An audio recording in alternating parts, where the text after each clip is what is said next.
Assalamualaikum warahmatullahi wabarakatuh. Salam orasi kritis. Saudara-saudara, hari ini kita akan masuk ke satu ruang yang tidak nyaman. Ruang di mana hukum tidak lagi terdengar seperti hukum. Ruang di mana kebenaran tidak lagi berdiri sendiri.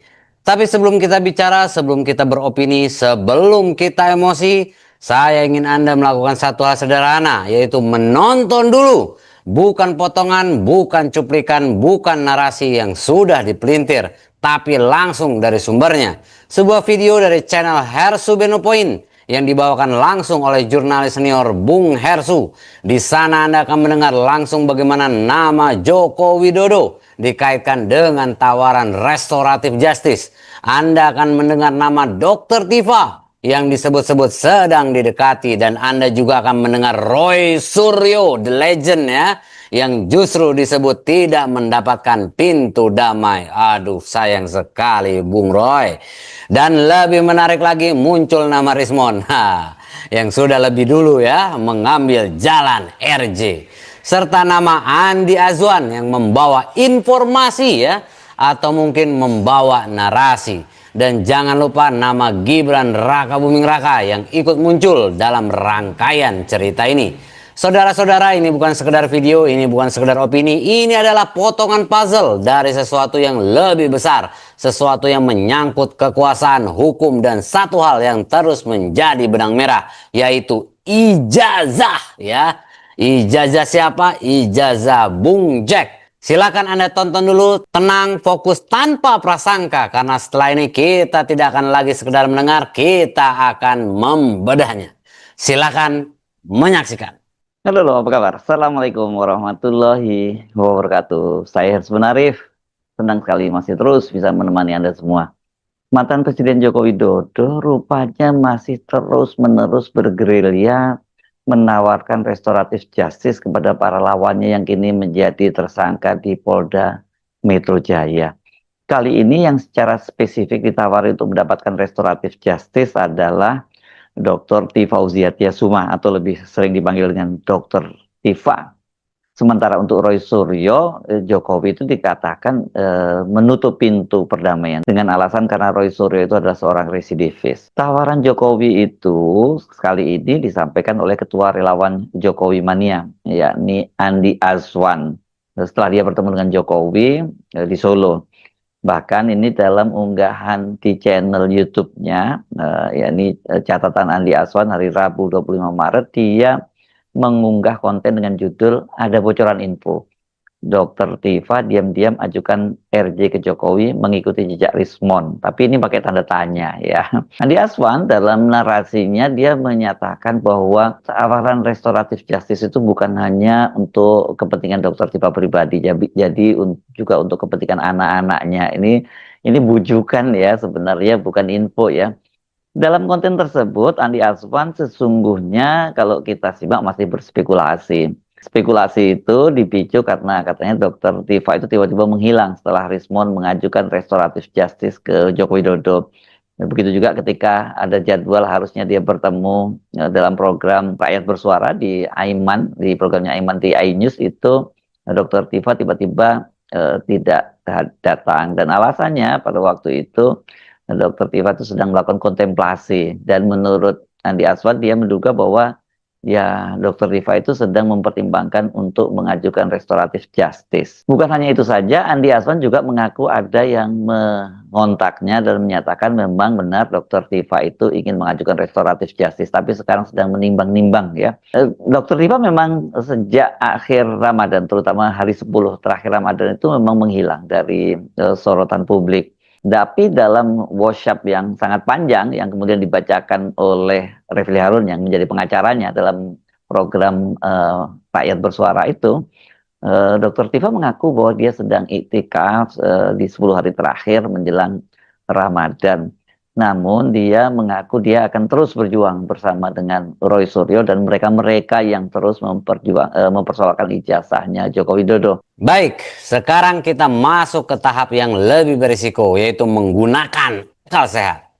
Saudara-saudara, mari kita mulai dari fakta yang muncul di permukaan. Nama Jokowi dikaitkan dengan tawaran RJ, Restoratif Justice. Target yang disebut siapa? Dokter Tifa. Yang tidak ditawari siapa? Roy Suryo, yang sudah jelas menerimanya dari apa itu, mantan apa, Yamaguchi ya. Mungkin asli, mungkin palsu tuh ijazah Yamaguchi, I don't know ya. Yang sudah menerima yaitu Rismon Sianipar. Pertanyaannya, ini proses hukum atau proses seleksi? Kita lihat lebih dalam ya. Menurut narasi yang beredar dari Bung Andi Azwan, Dr. Tifa disebut-sebut sedang mempertimbangkan RJ. Alasannya apa? Ia menghilang dari publik, ia tidak hadir di acara, ia sedang kontemplasi ya. Saudara-saudara, sejak kapan diam menjadi bukti? Haha. Sejak kapan tidak muncul diartikan sebagai menyerah? Atau jangan-jangan ini bukan membaca fakta tapi mengarahkan persepsi?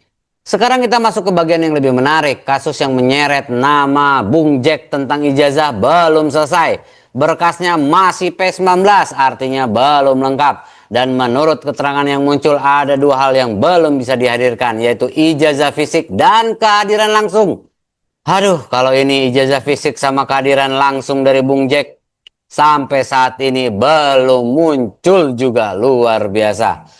Saudara-saudara, mari kita gunakan logika paling sederhana. Kalau ijazah itu ada dan asli, kenapa tidak langsung ditunjukkan? Kok sampai selama ini ya? Luar biasa. Tidak perlu debat, tidak perlu opini, tidak perlu strategi. Kalau dia datang langsung dan memberikan nih ijazahnya. Tapi yang muncul justru restoratif justice, yang muncul justru pendekatan personal, yang muncul justru narasi damai. Ini seperti seorang yang ditanya mana buktinya, lalu dia menjawab, kita damai aja ya bos ya. Saudara-saudara, ini bukan lagi sekedar hukum, ini sudah masuk ke wilayah yang lebih halus, yaitu psikologi kekuasaan. Kita lihat pola berikutnya. Rismon datang ke Solo bertemu Jokowi, bahkan menemui Gibran ya. Setelah itu ia berubah arah. Sementara Roy Suryo tetap keras ya, tetap jalur lurus dan justru ditutup pintu damainya ke Solo ya. Kenapa? Karena disebut residivis. Saudara-saudara, ini menarik karena dalam logika hukum semua orang punya hak yang sama. Tapi dalam praktik ternyata ada yang ditawari, ada yang tidak. Lalu muncul pernyataan dari pengacara M. Taufik ya, Muhammad Taufik, biasanya di CLS Lawsuit ya, Solo ya. Dia mengatakan dengan tegas Dr. Tifa tidak akan mengajukan RJ. Dan bahkan ia membalik logika, kalau RJ terus ditawarkan justru itu indikasinya apa coba? Bahwa pembuktian tidak kuat. Nah, di titik ini semuanya mulai terlihat ini bukan sekedar proses hukum, ini adalah tarik-menarik kekuatan. Yang satu menawarkan damai, yang lain dipancing untuk ragu, yang keras dibiarkan sendirian. Targetnya jelas, pisahkan Roy Suryo, dekati Dr. Tifa, dan ubah arah Rismon. Kalau begini terus, saya khawatir ke depan sidang pengadilan kita berubah format. Tidak ada lagi hakim, yang ada mediator plus negosiator. Agenda siang, apakah Anda ingin kebenaran atau paket damai? Haha. Atau mungkin nanti di undangan sidang tertulis dress code formal. Agenda pembuktian, catatan boleh nego. Dan mungkin ke depan ijazah tidak perlu diverifikasi di kampus. Cukup diverifikasi di ruang pertemuan. Kalau semua sepakat berarti sah. Saudara-saudara, nama-nama sudah jelas. Jokowi, Dr. Tifa, Roy Suryo, Rismon, Andi Azwan, dan Gibran. Cerita sudah terbuka. Tapi satu hal masih menggantung, yaitu kebenaran. Dan selama kebenaran belum ditunjukkan, maka pertanyaannya tidak boleh dihentikan. Karena di negeri Konoha ini yang paling berbahaya bukan orang yang salah, tapi orang yang berhenti bertanya. Saya Orasi Kritis dan kita tidak akan berhenti bertanya. Sampai jumpa di orasi berikutnya.